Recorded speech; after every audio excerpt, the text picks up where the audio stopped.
ഈശോ മിശിഹായിക്ക് സ്തുതിയായിരിക്കട്ടെ. വിശുദ്ധ ലൂക്ക അറിയിച്ച സുവിശേഷം 1-ാം അധ്യായം 49-ാം വാക്യം. ശക്തനായവൻ എനിക്ക് വലിയ കാര്യങ്ങൾ ചെയ്തിരിക്കുന്നു, അവിടുത്തെ നാമം പരിശുദ്ധമാണ്.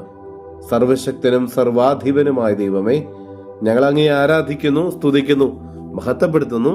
കർത്താവെ, ഞങ്ങളെയും ഞങ്ങളുടെ കുടുംബത്തെയും ഞങ്ങളുടെ കൂടെയുള്ളവരെയും ഞങ്ങൾ നിരവധിയായിട്ടുള്ള ആഗ്രഹങ്ങളും പ്രതീക്ഷകളും സ്വപ്നങ്ങളും പദ്ധതികളും അങ്ങയുടെ കരങ്ങളിലേക്ക് ഞങ്ങൾ സമർപ്പിക്കുന്നു. കർത്താവെ, ഞങ്ങളുടെ ജീവിതത്തിൽ അങ്ങ് ചൊരിയുന്ന എല്ലാ അനുഗ്രഹങ്ങളെ ഓർക്കുകയാണ്. ഞങ്ങളുടെ കുടുംബത്തിന് നൽകുന്ന എല്ലാ കൃപകളെ ഓർത്ത് തമ്പുരാനെ നന്ദി പറയുന്നു. നിന്റെ മുമ്പിൽ നന്ദിയോടെ ആയിരിക്കാൻ ഞങ്ങൾ കൃപ തരണമേ. ഞങ്ങളുടെ ഉത്കണ്ഠകളും ഞങ്ങളുടെ ആകുലതകളും ഞങ്ങളുടെ ബുദ്ധിമുട്ടുകളും എല്ലാം അങ്ങയുടെ കരങ്ങളിലേക്ക് സമർപ്പിക്കുന്നു. ഈശോയെ, അങ്ങാണ് ഞങ്ങളുടെ ആശ്രയം, അങ്ങിലാണ് ഞങ്ങളുടെ അഭയം. ഈശോയെ, ഞങ്ങളുടെ കുടുംബത്തിന്റെ ആവശ്യങ്ങൾ എപ്പോഴും സാധിച്ചു തരുന്നല്ലോ. ഞങ്ങളുടെ എല്ലാ ബുദ്ധിമുട്ടുകളും പ്രതിസന്ധിയിലും ഞങ്ങളെ തമ്പുരാനെ നീ ശക്തിപ്പെടുത്തുന്നുവല്ലോ.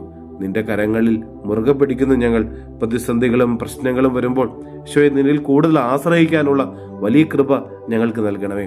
എല്ലാത്തിനും ഉത്തരം നിന്റെ പക്കൽ ഉണ്ടെന്നും എല്ലാ പ്രശ്നങ്ങളും മാറ്റാൻ തക്ക ശക്തനാണ് നീ എന്നുമുള്ള അടിയുറച്ച ബോധ്യം ഞങ്ങളുടെ ഹൃദയത്തിലേക്ക് ആഴപ്പെടട്ടെ. നമ്മുടെ കർത്താവ് ഈശോ മിശിഹായുടെ കൃപയും പിതാവായ ദൈവത്തിന്റെ സ്നേഹവും പരിശുദ്ധാത്മാവിന്റെ സഹവാസവും നമ്മെല്ലാവരോടും കൂടെ ഉണ്ടായിരിക്കട്ടെ, ഇപ്പോഴും എപ്പോഴും എന്നേക്കും. ആമേൻ.